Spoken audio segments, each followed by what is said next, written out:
ជំរាបសួរពុកម៉ែបងប្អូនភូមិសម្រាប់ថ្ងៃនេះគឺវិលមកមើលស្រែថ្ងៃមុនដែលខ្ញុំបានប្រាប់បងប្អូនថាស្រែហ្នឹងវាប្រុសប៉ះភ្លៀងហើយថ្នោតស៊ីខ្យងស៊ីហើយថ្ងៃនេះគឺត្រឡប់មកមើលវិញដោយសារពីសប្តាហ៍មុនហ្នឹងខ្ញុំឲ្យគាត់បាញ់ថ្នាំអាមីណូដេ5មកជាមួយនឹង stress ពីវគ្គមុនហ្នឹងផ្លិចឲ្យគាត់ដាក់ថ្នាំព្រីប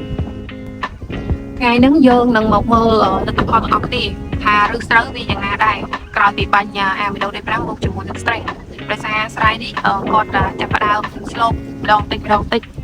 ស្រែនេះមិនទាន់ស្លូបខើទេបងប្អូនពេលណាដែលស្លូបខើហ្នឹងខ្ញុំឲ្យគាត់បាញ់ថ្នាំវគ្គ2មកហើយវគ្គ2ហ្នឹងខ្ញុំនឹងឲ្យគាត់ប្រើតៅម៉ាំបូកជាមួយនឹងអូកាលីប D1 ចាតើម៉ាំបូកជាមួយអូកាលីប D1 ហ្នឹងដោយសារស្រែរបស់គាត់គឺជាប្រភេទដីលាយខ្សាច់អញ្ចឹងយើងមិនត្រូវប្រើ D4 ទេព្រោះអីខ្សែរបស់គាត់កន្លែងនេះហ្នឹងគឺខ្សាច់លាយខ្សាច់រៀងច្រើនដែរអញ្ចឹងណាប្រើ D4 ខ្ញុំខ្លាចថាស្រូវរបស់គាត់ហ្នឹងវាតប់មិនរួចដោយសារប្រភេទដីហ្នឹងគឺវាលាយខ្សាច់ច្រើនបងប្អូន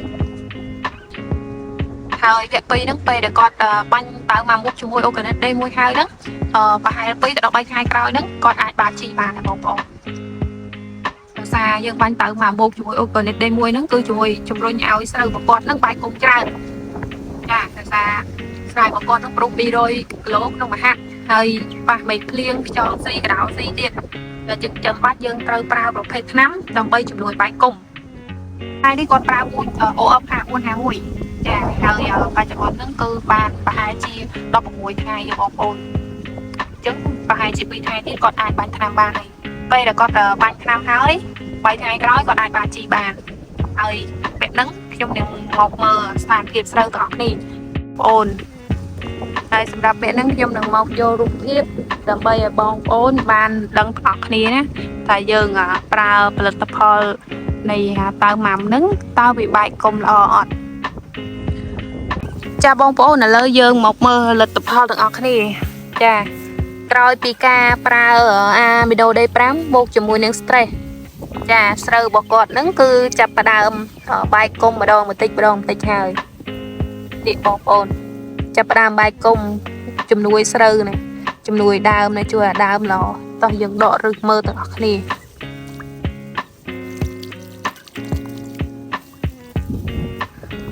នៅតំបន់នេះគឺជាតំបន់ស្រែលើបងប្អូនដូចចឹងទៅទឹកក៏វាមិនសូវជាមានគ្រប់គ្រាន់ប្រហែលដែរទឹកទាល់តែចាំមើលគេបូមឡើងបានគាត់យកម៉ាស៊ីនមកបូមដាក់នេះបងប្អូនអើយឫសវែងមែនតើនេះបងប្អូននេះដោយសារគាត់ប្រើអាមីណូ D5 មកជាមួយនឹង stress ឬវែងណាបងប្អូនប្រើប្រហែល2ទៅ13ថ្ងៃក្រោយបាក់ជីឬវែងណាបងប្អូនហើយនេះឬល្អរបស់គាត់ដែរមិនត្រឹមប៉ុណ្ណឹងទេចាប់ផ្ដើមកូនឬវាចាប់ផ្ដើមចេញទៀតហើយបងប្អូនឬវែងហើយសធំទៀតអត់ខុសទេបងប្អូនហើយចាដោយសារដីរបស់គាត់ដីលាយខ្សាច់ដល់ចឹងទៅខ្ញុំឲ្យគាត់ថាប្រើអាមីណូ D5 បូកជាមួយនឹង stress ទៅដើម្បីជួយផ្ដល់ជីវជាតិហ្នឹងឲ្យបានច្រើនហើយជាពិសេសអាមីណូ D5 ហើយ stress ហ្នឹងគឺជាប្រភេទថ្នាំបំពន់សរីរាង្គបងប្អូនស៊ីម្ដងតិចស៊ីបានយូរដោយសារដីខ្សាច់ហ្នឹងគឺវាជាប្រភេទដីតុកទឹកមិនសូវល្អដីលាយខ្សាច់បងប្អូនហើយបងប្អូនមើលឲ្យហើយឬមុំណាបងប្អូន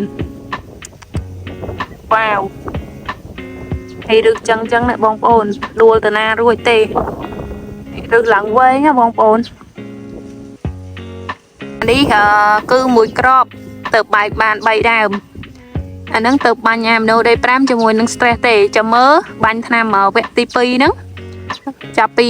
18ទៅដល់25ថ្ងៃបងប្អូនយើងនឹងធ្វើការបាញ់តៅម៉ាំបូកជាមួយនឹង D1 ហើយពេលដែលយើងបាញ់ហើយហ្នឹងចាំមើលលទ្ធផលទាំងអស់គ្នាដោយសារតើម៉ាំហ្នឹងគឺវាជំនួយបែកគុំល្អបងប្អូនចាវ៉ាវឃើញតែឫសហ្នឹងពេញចិត្តហ្មងបងប្អូនហើយមិនមែនតែដើមហ្នឹងទេណាបងប្អូនដើមផ្សេងក៏ចឹងដែរបងប្អូនមើលនេះអាហ្នឹងមួយក្របណាបងប្អូនមួយក្របស្រូវមិនមែនមួយគុំស្រូវទេនេះចាប់ផ្ដើមបែកទៀតណា1 2 3 4 5ចាប់ផ្ដើមបែកទៀតណាអាហ្នឹងយើងមិនទាន់បាញ់ថ្នាំវគ្គទី2ក៏មិនទាន់បាញ់ជីវគ្គទី2ដែរ បងប្អូនចាំមើលតដល់បាជីបាញ់ឆ្នាំវគ្គទី2ហើយខ្ញុំមកថតឲ្យបងប្អូនមើលម្ដងទៀតនិយាយទៅអាមីណូ B5 បូកជាមួយនឹង Stess បងប្អូនអើយបាញ់ទៅខ្ញុំធានាគុណភាពឲ្យក៏ចង់បានកុំល្អដោយសារព្រុសប្រាស់ភ្លៀងហើយនឹងខ្យងស៊ីកដោស៊ីប៉ុន្តែដោយសារដីលាយខ្សាច់អញ្ចឹងណាយើងមិនអាចប្រើដី4បានទេយើងប្រើបានតែតៅម៉ាំទេតៅម៉ាំនៅក្នុងហ្នឹងមានមេប៊ីខ្វះច្ររ៉ាយនឹងគឺជាប្រភេទសារធាតុដែលប្រឆាំងកម្ពស់វាអាចកាត់បន្ថយកម្ពស់ប៉ុន្តែវាមិនស្មើយូនីកូណាសូនហើយនឹងប៉ាក្លោប៊ូតាសូនទេបងប្អូនមើលពីថ្ងៃមុនណាបងប្អូននេះខ្ញុំមកថតកន្លែងហ្នឹងគឺវាឡើងកងោលចេះបងប្អូនហើយកន្លែងនោះក៏កងោលដែរបងប្អូនមើលឥឡូវស្រូវវាចាប់ផ្ដើមដុះពេញអស់ហើយណាបងប្អូន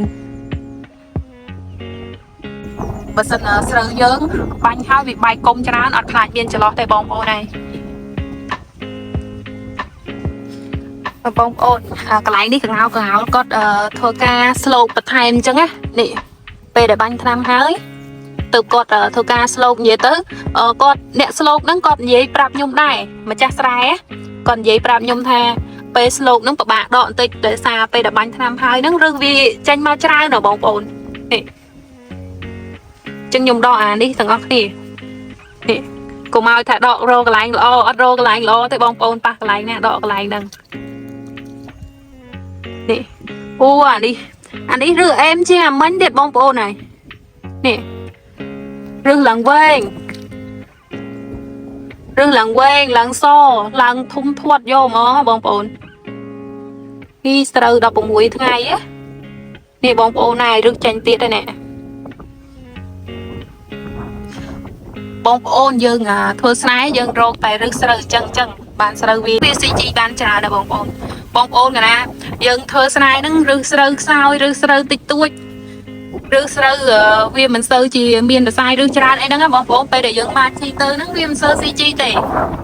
ហើយយើងដាក់ជីទាំងគីឡូទៅហ្នឹងវាហូរទៅណាបាត់អស់ហើយបើស្រូវវាស្រូបយកវាអត់បាន 100% ផងនេះអានេះក៏បាយគុំដែរនេះចេញជាទៅតែបាយគុំកូនមួយទៀតណានេះកូនកុំទៅចេញ1 2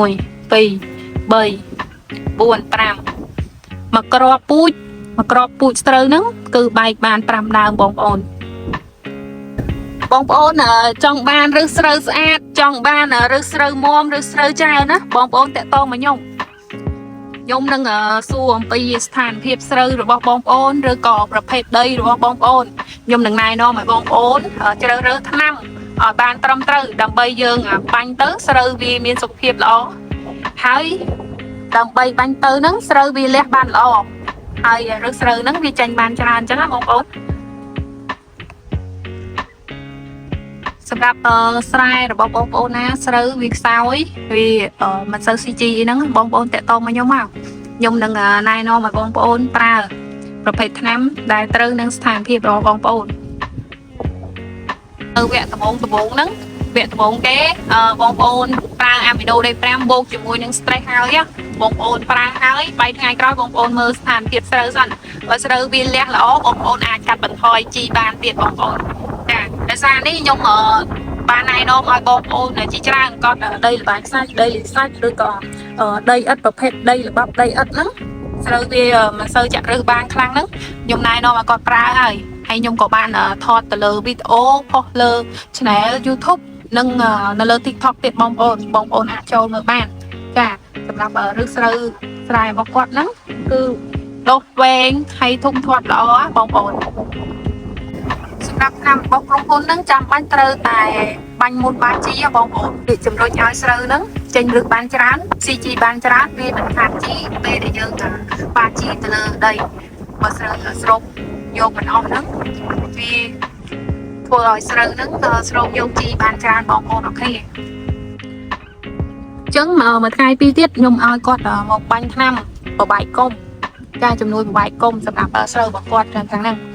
ហើយចាំមើលសប្តាហ៍ក្រោយហ្នឹងនាងខ្ញុំនឹងមកថតឲ្យបងប្អូនបានមើលស្ថានភាពស្រូវរបស់គាត់